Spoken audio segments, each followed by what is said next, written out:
Shalom shalom bwoko bw'Imana, Yesu ashimwe cyane. Ndabaramukije mu izina rya Yesu Kristo. Imana ihabwa icyubahiro muri kino gitondo, yongeye kutugirira neza. N'ubuntu budasanzwe bene data kuba dushoboye kubyuka turi amahoro, kumva umubiri wawe umeze neza, ingingo zawe zikora neza, mbese ukumva uri normal.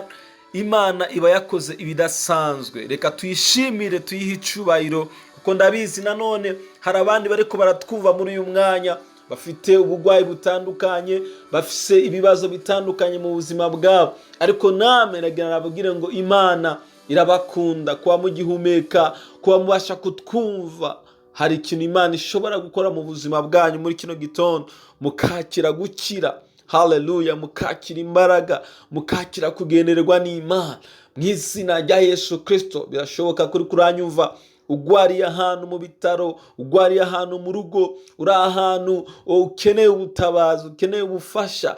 Ndasenga kugira ngo Uwiteka agusange muri icyo kibanza mu izina rya Yesu Kristo. Imana ibagire neza. Turi mu cyumweru cyangwa se mu ndwi ya Pentekote, ubwo turi kwiga uko Umwuka Wera yamanutse mu ntumwa. Uyu munsi natwe turakeneye kwakira Umwuka w'Imana mu buzima bwacu. Reka nkubwize ukuri, ubuzima bwo kunezereza Imana, ubuzima bwo gutsinda ibyaha, ubuzima bwo kwihanganira ibigeragezo, ubwo buzima bwose kugira ngo tubushobore, nuko tuba dufise Umwuka w'Imana mu buzima bwacu.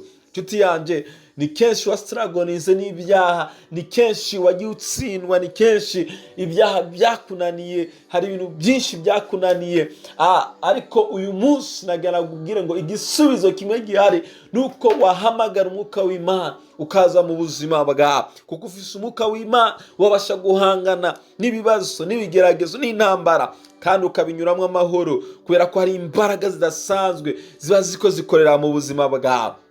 Umubiri wawe, ibitekerezo byawe ntabwo byatuma by'ukuri ubasha gukonekta neza n'Imana. Ukeneye Umwuka Wera, ukeneye Umwuka w'Imana kugira ngo ugushoboze kubaho ubwo buzima, haleluya, bwo kunezereza Imana. Nagana kwibutse ko na Yesu atangura ministere ye yuzuye Umwuka Wera. Iyo usomye igitabo ca Luka igice cya 4 umurongo wa 1, Bibiliya tubwira ngo Yesu yuzuzwa Umwuka Wera, ava kuri Yorodani ajyanwa n'Umwuka mu butayu. Haleluya. Yesu tuvuga, Yesu turamya, Yesu twigisha, nawe ngo yuzuye Umwuka Wera. Haleluya.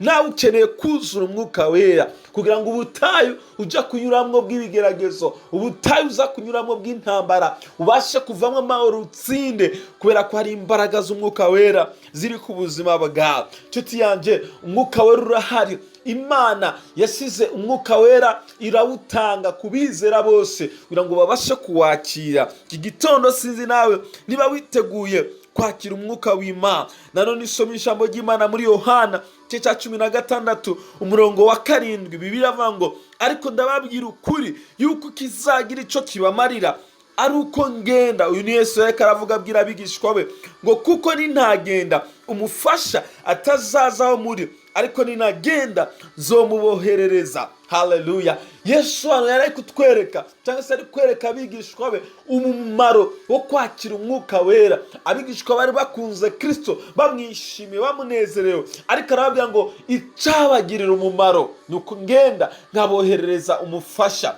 Nshuti yanje, Umwuka Wera arahari, aragutegereje, aranegereje kugira ngo tumwinginge, tumusabe yuzure mu buzima bwacu, yuzure mu bitekerezo byacu, yuzure mu marangamutima yacu, kugira ngo tubashe kubaho ubuzima bwo kunezereza Imana. Ushobora kwibaza, se birakunda ko Imana imu Umwuka Wera? Nagana kubwira ngo Imana irashoboye nawe kukuzuza Umwuka Wera. Bibiliya iratubwira nanone mu gitabo ca Luka 11 umurongo wa 13 ngo, none se ko muzi guha abana banyu ibyiza kandi muri babi, ngo so mwijuru ngo nazarushaho rwose guha Umwuka Wera abamumusabye. Haleluya. Ni ukuvuga ngo Imana ifise nayo ugushaka kwayo ko kuduha Umwuka Wera. nshuti yanje, iki gitondo niwizera Imana iraza kuguha umwuka wera. Numusaba, numwinginga, Imana yaza kubikora kandi yaza kukuzuza umwuka wera mu buzima bwawe. Ese uriteguye gusengana nanje muri iki gitondo, muri uyu mwanya turi mu cyumweru cya Pentekote? Wakingura umutima wawe muri kano kanya, mwuka wera kaza, mwuka wera kagusanga. Haleluya! Ukakira imbaraga z'Imana mu buzima bwawe, ukakira kugendererwa n'Imana mu buzima bwawe. Haleluya! Hari imbaraga zigiye kumanukira abizera, hari ubwiza budasanzwe bugiye kumanukira abizera muri iki gitondo. Haleluya! Izo ntambara, ibyo bigeragezo ugiye kubitsinda kubera ko hari imbaraga ugiye kwakira muri kino gitondo. Zamurishije dusenge muri uyu mwanya, winginga Imana, takambira Imana kuzuza umwuka wera mu buzima bwawe. Mana, turagushimiye muri kino gitondo, turi imbere yawe ubwoko bwawe. Ndasengera mwene data ariko aranyumva muri kano kanya, Mwami afise inyota yo kuzuzwa nawe, yo kuzuzwa n'imbaraga zawe. Reka umugenderere muri kano kanya mu izina rya Yesu Kristo. Ahari hose Mwami, reka umwuzuze imbaraga zawe,